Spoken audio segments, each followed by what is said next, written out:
Welcome to the Dylan's Oyster channel. We're taking you on a tour of West Robin Oyster Company up in Long Island, New York. We're gonna get to go out on the boat, pull up some cages. You can see here some oysters that they're sorting and that the team was cleaning out on their barge. Overall, a beautiful trip up there in Long Island with some wonderful people. Shout out to Will and his whole crew up there. Amazing folks, and this is the first video I've made like this, so bear with us on some of the weird camera angles and the microphone getting in the way here and there, but this is a really fun project and hopefully the first of many more to come. It's a really cool glimpse into, you know, something we've been eating for so long and putting it in the place and tasting it right out of the water. It ties that loop together for me. Absolutely. And then I'm able to convey that to the guests a little better too. Yeah. So it's a really amazing experience. Yeah. I'm grateful we can do it. Yeah, totally. Yeah, anytime you want to come back, our door's always open. Cool. Yeah. So this is where we started our tour. This little hut is the Conscious Point Oyster Hatchery, which we'll get a tour of at the end of the video. And we just linked up in this lot with Will, the owner of West Robin Oyster Company. What's up, Will? Hey, man. What's up, dude? Great to meet Place you. is sweet. Yeah. Nice to meet you too. Thank you for doing this. Yeah, of course, of course. So you let me know what you want to do. I was thinking we could hop out to the farm first. Yeah. And then For sure. we'll come back here and then kind of like go through some of the seed stuff. But yeah, people just have, you know, this association that good oysters only come from like Cape Cod, Maine. Sure. And so sometimes, you know, we really have to like spend a lot of time education, and you know, it's not all about the geography. It's also about your growing practices, how much you care, you know, etc. There's a million different variables. For sure. And you can get a great oyster from anywhere. You know, So- 50 for the trip. What's the name of this body of water here? So this is North Sea Harbor. North Sea Harbor. Yep. And it's one of the first places that the English settlers came in New York. And before that, it was like a traditional Shinnecock hunting and fishing ground. Okay. So there were like multiple. That was the native tribe here. What is it called? The Shinnecock. Shinnecock? Yeah. So it was like, you know, they had multiple camps up here, and seasonally this harbor was, you know, used for all kinds of shell fishing, finfish. It's really interesting actually. There's like a pretty substantial freshwater lake up there called Big Fresh Pond. Okay. It actually gets like 70 feet deep in the middle. And then there's a creek that runs all the way up there, like under the road, 2 or 3 miles. Cool. So in this harbor, you get a really, really nice brackish mix. We have this freshwater influence. And Yeah. Then, Lots of good food for the oysters. oh yeah, tons of good food. And then out of here, it's about 15 minutes by water to our farm, Cool. which is in Great Peconic Bay, so west of Peconic. Robbins Island. Okay. So people always ask us like, where did your farm name come from? Right. So West Robbins, we're west of Robbins Island. Sweet. Yeah. Let's hit it. Shellfish to the town of Southampton, and then they just get planted out on the bottom. So Right here, or yeah, in this harbor, and then also like in other similar harbors in the neighborhood. So what's that called again? Conscience Point shellfish. Conscious Point shellfish, and it's like a restoration thing? Yeah. so Cool. they're So those guys out there on that barge are cleaning, Yeah. sorting? Cleaning, sorting, tumbling. They're probably tumbling, doing some harvest today. Is this all part of them? Like these little shack things too? Or that's a boat. What is going on these are there? boats. Yeah. So the bigger one is ours. It's like a processing barge. Nice. So we That's had so cool. like a little upkeep conveyor on there. Okay, that's the one in the back? Yeah, the white one. Yeah. And so we built that shed on that as a walk-in cooler. Nice. So it has mechanical refrigeration on the roof. And it's all run by solar and DC power. That's Is sick. there a So it's like an- osprey nest on it? Yeah, so Yeah, dude, that's a big nest. we can't use it. Oh shit, they took over? Yeah. And are you from this area? I'm just assuming that. Okay. Not originally. So I actually grew up, I was born in Maine, and then I grew up splitting time between Maine and Florida. there Oh, cool. in Maine. Yeah, it was an amazing way to grow up. Yeah. What was the bed and breakfast called? Yeah, And you probably were yeah. It's called the Albanigan Inn. Albanigan Inn. Yeah, it doesn't exist anymore, but it's like a little 18-bedroom on an island. What island? Capital Island, so it's right off of Southport, which is like the Blue Bay Harbor. And so when that would shut down for the year, we had a 42-foot trawler. And so the whole family would get on the trawler and we'd go down to Florida. And then we'd cross over to the Bahamas for the winter. My dad was doing like marine construction and selling boats. So yeah, my early childhood was like all about Water. being in and around the water, That's awesome. which was really nice. In lots of different bodies of water. Yeah, lots Yeah. of different bodies of water, Cool. lots of different towns. I love that. And I think the irony was as a young kid, I would always ask them, I was like, like school's great and all, but I really like just want to be a lobsterman. Yeah. Yeah. And at a time, it was an unacceptable career path, Really? right? That's too bad. Because my parents were like very keen on education and like, always striving to get the best grades and that kind of thing. It was like you weren't going to use your education properly in that path. Exactly. Yeah. And it's just interesting to think about those things in hindsight, Yeah. You're like, Yeah. you knew what you wanted to do. Yeah, for sure. I did the college piece. Yeah.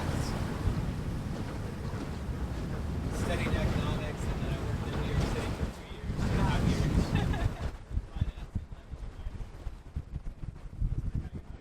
Back to my roots. Yeah.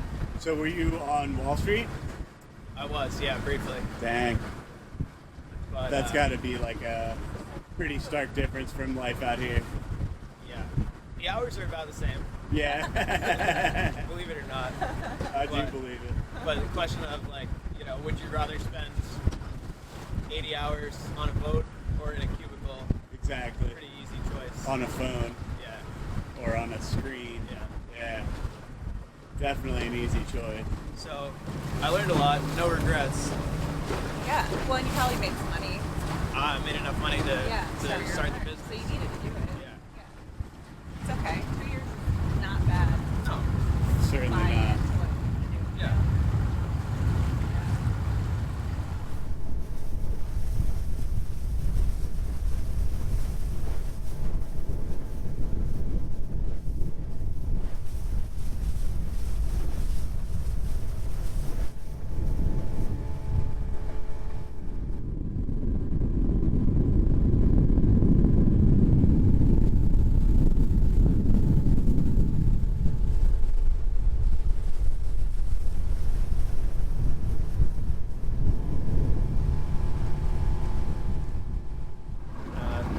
Now, so this is the field. Describe what we're looking at. Like, what system do you guys use? Yeah, so we use 6-bay floating cages. These are the Oyster Grow variety. So they're a Canadian product. Okay.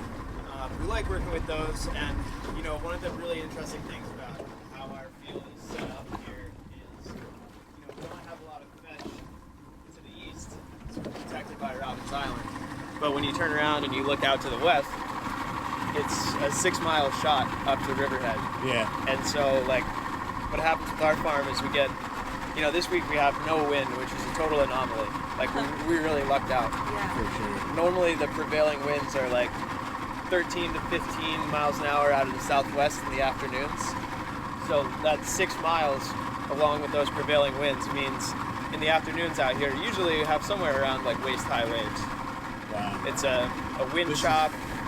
flat. Yeah, it's crazy. That's awesome. It's a very mercurial place to grow oysters because, sometimes it's flat like this, and we've been out here when it's shoulder to head high waves. Damn. And so, like, a lot of our farm development over the years has been focused on how do we make our anchoring system stronger and stronger. Yeah. So it's a long line system. Each one of these long lines has 20 cages. Okay. And so that's kind of like a line goes down here and these are mounted to it. Yep. They're all individually anchored with helical anchors. Okay. So, So like- that's like a A screw. screw into the sand below. Yep. Wow. Like a 5-foot long shaft with a steel plate on the bottom. And so you mount that from the boat. No, we do it all underwater. Oh, you scuba. Yeah, so we go down scuba Damn. or hookah, and then we spin them in by hand and now with a machine. Nice. What's up, guys? Howdy. How we doing? Good. Good, you? Doing quite well. Hell yeah. Not too bad of a ride out, huh? No. Lovely. Nice little trip. Yeah. Yeah. So we have the teams out here harvesting 4,000 today for our local customers. Okay. We got the old reliable Yep, the bucket. Carolina skiff Nice. and the shade. Okay. Yeah, the shade's key. Required and appreciated. We love them. They're an easy shock, dude. They're beautiful. We appreciate all the hard work. Absolutely. Always nice and clean. Beautiful product. So left to right, we got Jack, Lachlan, Carlin, and Carrie. What's up, guys? I'm Dylan. This is Irene. Hi. You guys got a nice little office here, man. Pretty nice. It works. Yeah. No pens, no pencils. Yeah, that's the key. No notebooks. No computers, even better, dude. Maybe a note. So right now, these guys are working on what we call our second call, Okay. which is really important. So, like we get our fast growers, and out here because we have so much flow, you know, we get 3 knots of current through here pretty easily on a big tide. So the oysters just grow like remarkably fast, and so a lot of farmers appreciate that. Yeah. But we're always trying to slow it down. Okay. Because like where we are in this day and age, this climate, we're trying to get a slower growing, dense, robust oyster. Okay. Yeah. And so the second cull is basically, we've already been through these oysters once. We've already sorted the fast growers out for market earlier this year. And so the second cull oysters are denser, slower growing product. It's always What up? What's up, guys? Sorry about the weird How we camera. doing? we love that. Trying to show the folks how this is all done, man. Exactly, dude. Got cages coming out of the water. Got a nice mix of some petite, larger oysters Yeah, today. they're looking really nice in size these days. Yeah, so we've got like, you know, a 3.5-inch oyster like that, Yeah. and A couple small rocks right in there. we also sell a little spongy on there. Watch out for that. Yep. We got a petite oyster like this. You know, this may be a 2.5, 2 3/4-inch oyster. Still growing pretty quick. I mean, you can see how much fresh shell, fresh edge they're putting on out of the bill right there. And you see what these guys are doing? It's like, Hold on. Scraping off barnacles. yeah, we put. You know, that's one of the things that sets us apart is to really focus on cleaning up every individual oyster. Yeah. So they come out of the case, they may look like this. Jingle shell, mermaid's toenails, this little calcareous worm. Totally harmless, but Right. it's something that we just take a couple extra seconds per oyster, scrape it off, and try to get them as clean as possible to minimize what you guys have to do on the raw bar. Yeah, I can't tell you how few farms do that. Or like we'll just get straight mud oysters from Oh, yeah. Massachusetts. Real muddy bug. Real muddy. And then we also do something that everybody's lower back loves, which is the basket wash. Yeah. What's that? Or you like dip it and shake it? Uh-huh. Yeah. So we wash everything in these bushel baskets because Oh. the motion of like shaking out the oysters in the water also helps to trim off some of the fresh growth edge, so the oyster doesn't leak as much in shipping. Nice. Okay, that's And does good. that help them cup up too, or? No. Too late for that. And that's too late for actually that. and that's actually the interesting thing is like we don't tumble our oysters at all. Interesting. Well, they're tidal. kind of, right? Exactly, they're naturally tumbled, and like Yeah. so we have no problem with like cup depth. Yeah, nah. Like They're great. a lot of people will always say like, "Oh, I tumble 17 times a year, so I get a nice deep cup." Yeah. It's like that's all that's all hours, that's all equipment, expense, complexity, Go find some larger stuff. and so we rely on the waves to do all that, which is key. So cool. Yeah. How many more do you have left to do? We only need 400. Oh, that's nothing. Yeah, we've already Not too gone bad. through Very like good. 30, 36, 35 or so. already. 3,600. What time you guys start here? We probably got to the farm at 8 something. Yeah. Usually meet at the dock around 7:30 or so. Nice. Nice little. This boat's a little bit slower than that one. Yeah, the cruise out. A lot of it. Yeah, you had a couple people, had a couple coolers full ice. Ah. Yeah. But no, this is pretty good. I'd say like, in the morning you could easily do 4,000 to 5,000 and not really break the sweat right now. Yeah. Especially when they're coming out looking like this. It's Yeah. easy to And shake them out. How do you guys like being oyster farmers? Couldn't complain a bit. Yeah, Oh, good. yeah. And Nice you- tan, a little salty. Yeah. Yeah, a little salty. Get a little hungry, have a snack. Yeah, really. So you guys all eat oysters? Yeah. Good. Yeah, it's it'd be a tough job to not enjoy a good oyster. out Or there. be allergic Yeah. to. Or be allergic to it, right? We get people that come and sit at the raw bar and they're like, I'm allergic to oysters. I'm like, why are you here? here? Why are you sitting at the raw bar? Are you like an ambulance chaser? I know, right? We don't have an EpiPen, so We don't have EpiPens. Ugh. Cool. disappointed in the meat quality. Fantastic. That doesn't suck. Just hold this out of the way.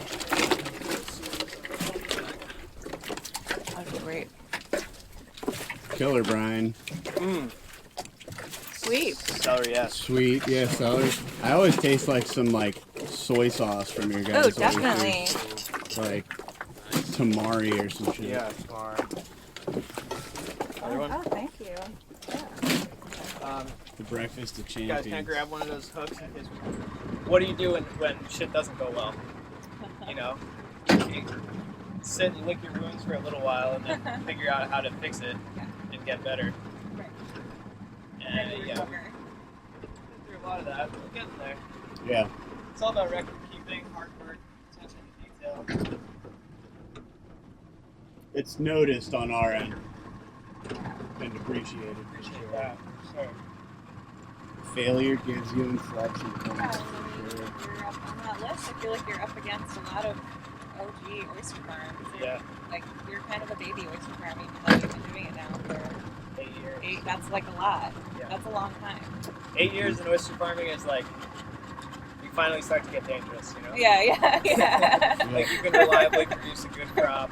Yeah. Yeah, You can for start sure. to scale it a little bit, but like the community element's so cool too. Like I ran into a friend of mine who runs oyster ponds, another big farm out here yesterday. We were just talking shop. It's like, when did you feel like you really turned the corner? He was like, that was 3 years ago, which would have meant 11 years into my business. It's like, yeah, good for you, Yeah, it's awesome. But also just like a gut check, like, all right, we're getting there. And yeah, you can see the field is like just about probably 60% full at this point.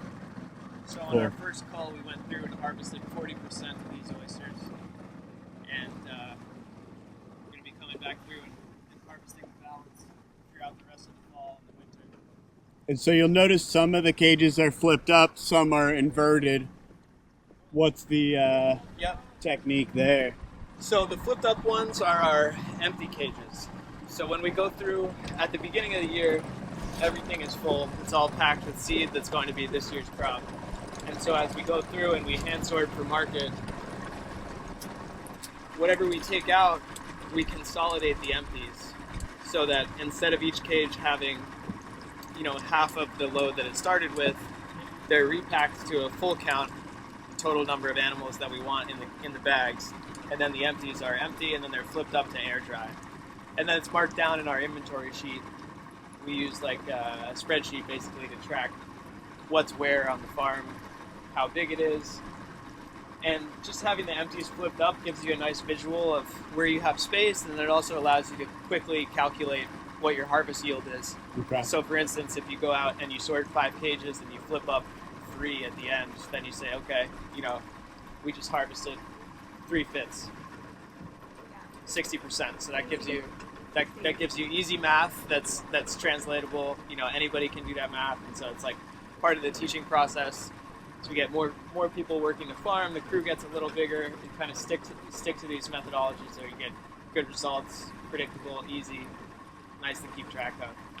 And then once it gets to a certain point where maybe the field is only 30% full, we'll come through and we'll do a consolidation where we'll actually move the putbacks. So after the first call, we'll put those all back on another line. So those lines are full again. So the next time that we go through and harvest, we're working with full lines. So we're not skipping cages as we go down a line. And then depending on the seeding cycle, whether it's like a large seed that we're buying and deploying in the fall, or whether it's a small seed that we're putting out in the spring, we'll create the space necessary to introduce that seed to the farm. Cool.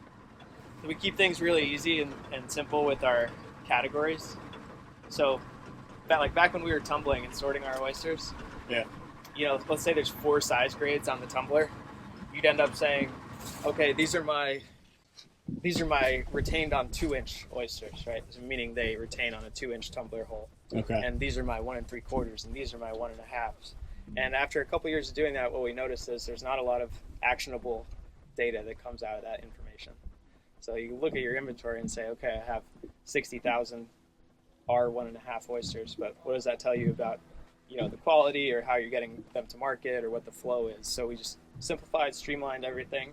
We have uncalled oysters, called oysters, and 3 levels of seed oyster. So 1,200, 600, 300. So everything that we do is like on an exponential, like a log function, right? Cool. So they go in, they're packed to 12, then they're cut in half to 6 and cut in half to 3, and then the next step is culling. 8 hours all the way up to like 36 hours. So what does air drying do for the oyster? A couple things. So for the oyster, part of it is about controlling the amount of biofouling that's on the oyster itself. And that's everything from Barnacles to tunicates to moss. Yeah, algae, different kinds of worms. Moss. Yeah, and so it's like, with those things, like putting them in the sunlight, it tends to kill them off or control them. And the timing is super important too. So like, let's say like this year we've gotten 3 barnacle sets so far. Yeah. We got like 1 in February, 1 in April, and 1 in June. And so if you air dry within 2 weeks of when you notice the barnacle set, it's pretty reliable that you can kill them. Interesting. But if you miss that because, you're on vacation or you're spending too much time in the bar or whatever, yeah, you don't notice it, and you come back and you look at your oysters and like, oh shit, all of a sudden I've got 200 barnacles on each oyster. And then those barnacles start to grow and grow and grow and grow. And then it's like, oh my God, what do I do? Yeah. So you really have to be on top of it, right? And like part of your husbandry practice when you're going through and you're culling and you're sorting is to say, okay, like, do I have any issues that I need to address? Right. So that way, if you notice that barnacle set right away, air dry the cages, you should be able to control it. And then the other thing it does is it mimics what an oyster grows like in the intertidal zone, where the tide goes out every day. So like, I think you guys maybe saw that like at a West Coast farm. We did. Oh, We yeah. saw Yeah. it in Sure. Hamahama. Yeah. So like, every farm has its own unique aspects. Like, we're always jealous of the intertidal folks because Right. tide goes out every day. Yeah. Right. It's like you get a free air You can dry. walk out there. Yeah, you get a free air Yeah. dry every single day. Now they have other issues to deal with that we don't, so it all kind of washes out.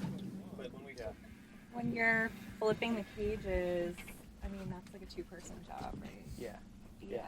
So we typically, the cages will end up weighing when we flip them probably around 250 pounds. Yeah. Wow. And so what we usually do That is sounds have exhausting. Like just looking at them. like 300 of those. Yeah. So It's a lot of weight. yes. And then you jump in the water. And then we jump in the water Yeah. after. But we've gotten into the habit of like having 4 people on the boat on flip days, Okay. Yeah. so that when we go up a line, 2 people will flip it, and then they'll take a break, and the other 2 will do the next line, Okay. and then we alternate through like That's that good. through the whole field.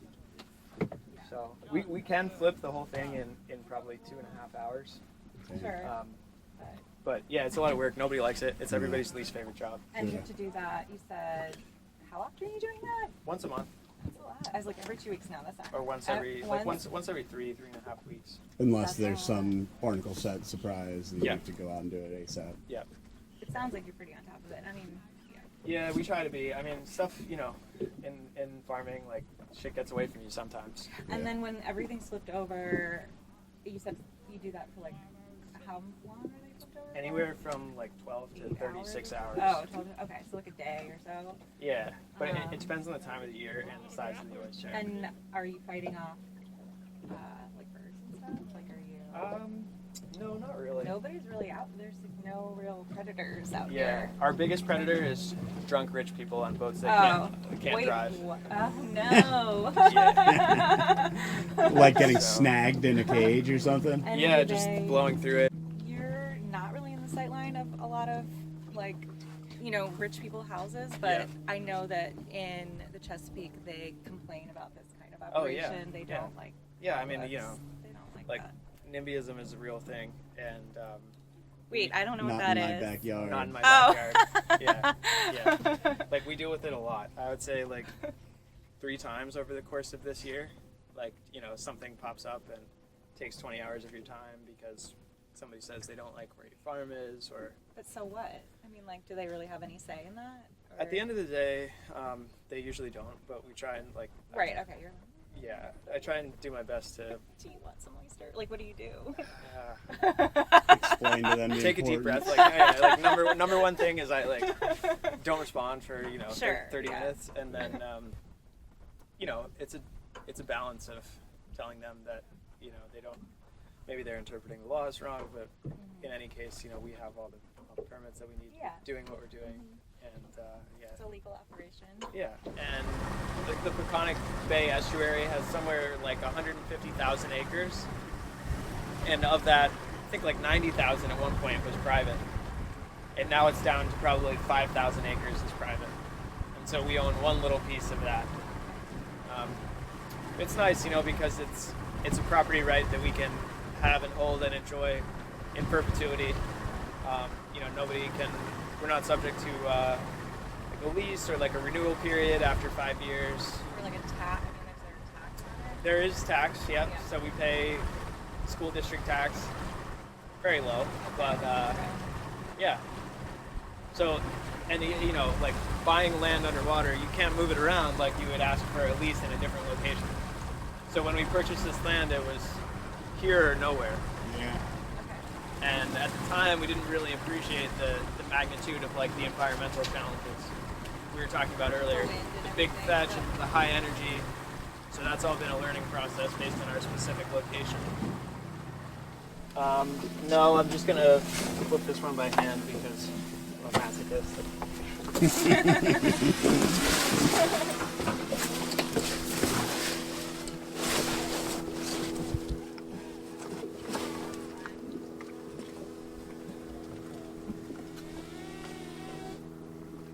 Are there any raw bars in Irene where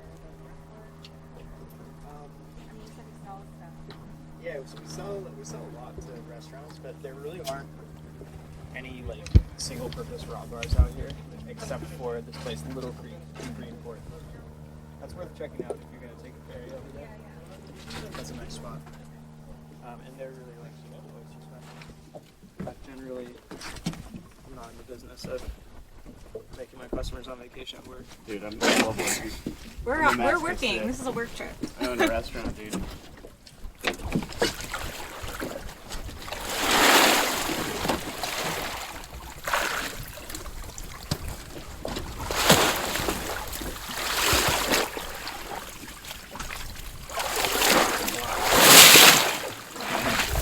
So that's kind of the flip process. That's Okay.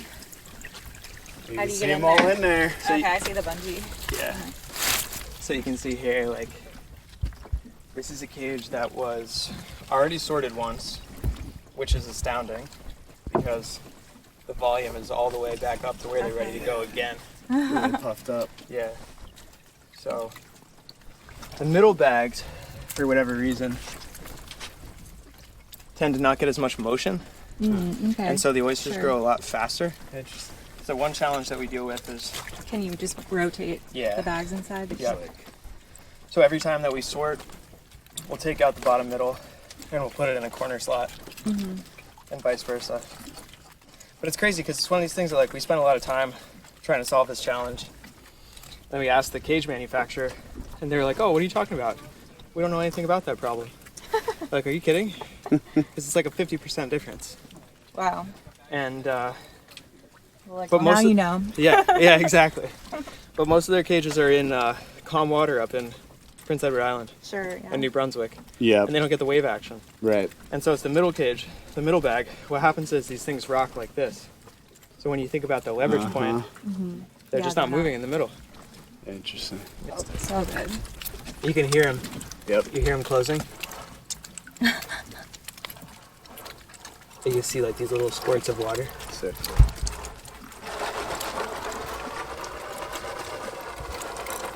Oh, okay. That's the That's basket what we don't like. Yeah. Oh shit! We found our first pearl the other day. Nice. Yay. Was it a nice one? It was small. How many have you found some? We've got like a little yeah. bottle of them. No way. Yeah, maybe Yeah. like 15. Yeah. But I mean, like, people find them when they'll like crunch, you Yeah, know, yeah, and they'll yeah. be like, "What is it?" yeah, we had So one it's a batch that pearl. had a couple in them, but they're not very pretty. So They're fine. 15 pearls in 8 years of I shucking. mean, there's probably some more. Yeah, I've been But- shucking though. This is my Yeah. lifetime collection. I got you. It's not just from the So restaurant. yeah, I mean, we were talking about the odds, and it's like, The odds are, yeah. what are the odds? I don't know. I was gonna. I Like wish one I in- knew. We've tried to calculate how many oysters I've shucked in my lifetime, but it's million something Million. at least. I don't. Yeah. Right. Crazy. Million to one. Whatever. Do you Who know? knows? Do you know any of like my New York shucking buddies? We go to the Nationals every year, Okay. which are in Maryland. We're There's not a spoiled. lot of. And there are some New Yorkers, but like Lars, you know, like Lars Viola or I don't know if I've met James Lars. Gagan. I know James. Yeah, Yeah, James is cool. yeah. Yeah, James was one of our he's a dude. first West Robins employees. Nice. Mhm. Yeah, James is great. He educated me a lot on the finer points of like What to look for? fine dining and like the raw bar business. Yeah, Okay. Not gonna lie, James, not much of a farmhand, but I'm sure he knows. yeah, he's a great shucker. There was one week where it was like, hey man, we got a big week coming up.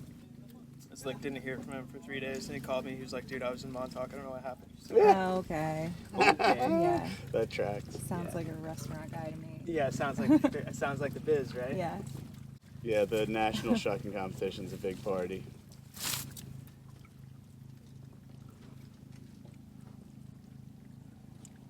You'll have to come down for it one year. I'd love to. Yeah. If you ever want to, just let me know. I'll get you a hotel. Cool. They pay for all the hotels and stuff, so it's Really? just like, tell me you want to come and we'll get you in. People come from Maine, Florida, A lot of Florida. Louisiana, but there's like not a lot of Mass guys for some reason. They have their own competitions up there, I guess, but it's not the nationals. So. There's this guy, Chopper. Yeah, Yeah. Chopper. Well, he's been William. winning. Has Chopper? No, Hunter. Chopper's, I've shucked with Chopper a couple times. I beat him one year. He was a legend, right? Legend. Yes. He's called that though because he chops the oyster up. Oh no. He shucks with a scallop knife. He just rips the top shell off and throws it into the crowd. It's pretty wild to watch, That's insane. but he's fast. Peace, y'all.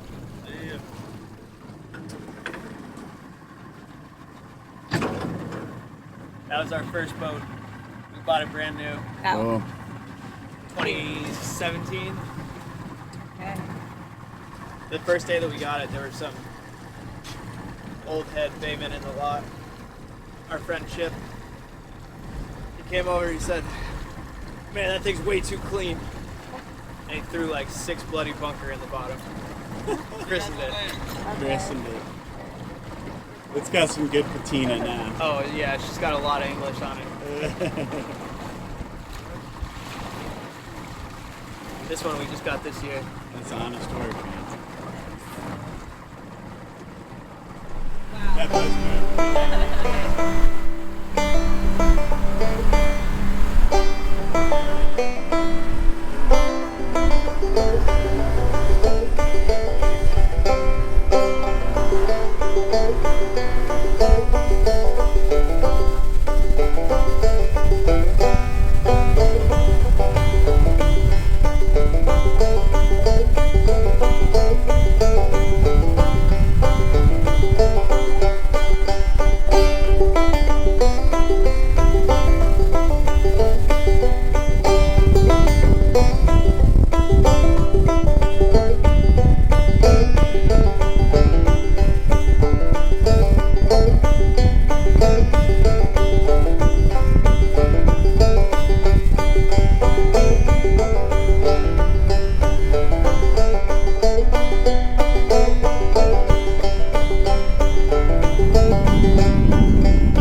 Okay. And so this is a land-based downwell. Yeah, baby. Got babies in here?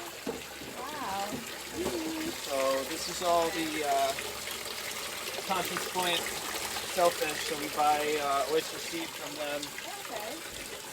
and here's some late season seed Yeah. coming along. So we like to put out smaller seed later in the year.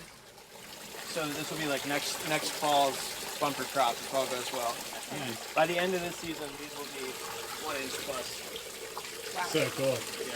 So these are grown by Conscience Point, Yeah. which is the nonprofit conservation Correct. program, and then they sell you seed. Yep. Yeah. Right. And this is probably like I don't know, a couple thousand. That's crazy. Crazy, but when they're small, kind of like the clams more. I like him. Yeah. Yeah, beautiful. So these are cohogs. These are quahogs. So that is the hatchery. That's the hatchery itself. Yep. So they have a little solar powered hatchery in there. Nice. Yeah. Let's go check it out. Let's do that. give you a Yeah. little tour. It's solar powered hatchery. This is like the deep cut stuff. Did you guys start around the same time? We actually did, ironically, like within 2 years of one another. It's cool. And it's cool, you know, this is an example of like, there's one guy, lives in that house right there. He's a local architect. And he took it upon himself to, you know, conceive of this and take it to the next level. Built these buildings, designed them all. Wow. Really cool, so. Very. Everything is drained down and shut off right now. Yeah. Yep. But roughly the way that you can think about it is when so this one they don't spawn their own oysters in here. Mm-hmm. They start with something called eyed larvae, or just oyster larvae, and the larvae actually swim around for about 2 weeks. Yeah, like a big cloud. Yeah, and then they set. Right, and so these are the set tanks here. These tubs would be filled with oyster These are culture. the tanks. Those are the algae tubes. That's where they bloom the food, right? Yep. Okay, okay, Yep. okay, So okay. the larvae would be in, Oh, I these, see. in these conicals here, and then they would be drained down and sieved. So you can see all those different This is sieves like over silk there. screens. Yeah, so these are, like you'll see here, it says like number 200, right? That's like 200 mesh per inch. So it's a 75 micrometer screen. Tiny. Like you look at them and they look just Yeah. totally solid. Yeah. So And that strains out the babies from the water. Yep. And then the food, the algae is grown. I just love how like there are these like hatcheries are these like backwoods or Yeah. like science projects like Basically. yeah. Yeah. I mean they've got beakers pretty and serious. it's I mean- very science. Wouldn't even be not a project, but it's like a science. Effectively. It's pure science. Yeah, Yeah. there's But it's way- like always in these cool shacks by Yeah. the water. You know. It's Yeah, super there's way cool. more science in the hatchery than in the field, I would argue. And then the algae is bloomed up in those K tubes, and then it's fed. It's dosed to the oysters based on cell counts. Super cool. Got a heater up there, water system. This is a bottle upwelling system. So like instead of the downwellers or the flupsies, actually hook this up to a manifold, and then each of these tubes are filled with oyster seed. So this could theoretically have that much volume in it, and the water is pumped up through the bottom and then out and then recirced into a tub. So cool. Yeah. Why do they have this one versus the one outside? Bottle systems are a lot more space efficient. Okay. So like you could probably grow more oysters in this system, this 10 bottle system, than in both of those land-based downwellers. Interesting. And each of those is like a 3.5 by 8 tank. And this whole building's powered by solar? Or? Yep. It's hooked up to the grid as well, so the solar basically just backfeeds and offsets. Yeah. So cool. Yeah. So freaking cool. And to kind of close the loop, going back to like the Shinnecock thing, one of the hatchery employees, Henry Swan, actually is a member of the Shinnecock tribe and lives on the reservation with his family. Comes over here and works every day. So it's just remarkable to think about, like, the history has taken a lot of twists and turns. Where is the reservation? It's right down in Southampton, not too far from the village. Nice. Awesome. Still working as ancestral waters. Yeah, and plenty of conflict. Yeah. Have you ever heard Oh, of that? yeah. Yeah, it's huge. Yeah, they're massive, right? Huge operation. Yeah. There's like some mega projects down there now. Yeah. North Point and Ferry Cove. I don't know Some about other Fairy ones. Cove. Thank you so Yeah, much. this was so much fun. Yeah. I love hosting people from Yeah. who care and understand. It's always It's a really cool glimpse into, Yeah. something we've been eating for so long and putting it in the place and tasting it right out of the water. It Yeah. ties that loop together for me. absolutely. And then I'm able to convey that to the guests a little better too. Yeah.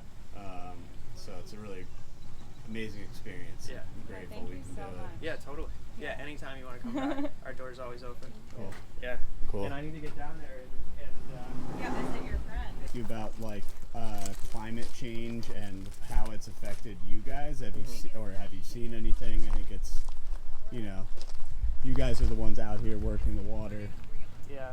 outside every day, and I feel like oysters are such a sensitive creature in a lot of ways. Yeah.